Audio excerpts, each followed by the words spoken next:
Hello everybody. Good afternoon. Okay, if it's hits on hits for blogs, it's ratings for TV. Okay, pero how did I get to the point na I'm here already, I'm on TV? It's all a series of accidents. And I'm sure katulad nyo rin na you're thinking, you're blogging, media ba ako? How am I going to monetize this?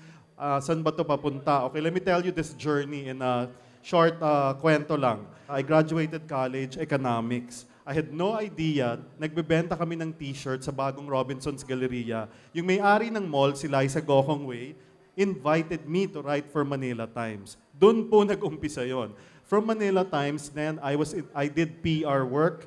So that was traditional PR. They invited me naman to do Studio 23. And Studio 23 invited me to have a lifestyle show. Pero I wanted to produce, not to be on cam at the time anyway. Pero nung ito na, I'll jump na like 10, 11 years after. I was invited by the Destiny Cable, yung global news network nila, para gawin yung lifestyle show nila. Sabi ko, wala naman masyado yata nanonood nun. Tapos I had 3 beautiful, pretty interns. Sabi ko, pwede, parang Charlie's Angels, tapos ako si Boss Lee. Hindi ako haharap. Ang kaso, na-hire sila ng Rockwell, na-hire ng kung ano-ano. So, napilitan na ako humarap. Anyway, so ngayon, nakita naman ako ng TV5. Linagay ako sa Action TV to host a lifestyle show called It's More Fun with Philip.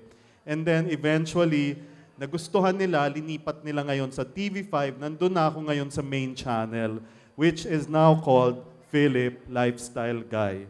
Paano siya namamonetize at anong connection niya sa blog? Sobrang important po ng vloggers sa TV. Kasi yung demographic ng nanonood ng TV, ibang-iba na sa how it was, let's say, 10 or 15 years ago. Yung nanonood po ng TV ngayon, madalas yung mga wala silang, lalo na yung free UHF TV, yung mga walang internet access. Yung mga talagang connected na tinatawag natin, they watch TV when they want it online. So, for me TV and social media, they really work well together. TV na supported by blogging and blogging na gine-guest sa TV show, that works well together. Tapos po, if you want to know more information, si Bianca at si Jerry umiikot. Nagbibigay po sila ng CD, hindi ko sila nakikita. Bianca, where are you? Yan, namimigay po sila ng CD.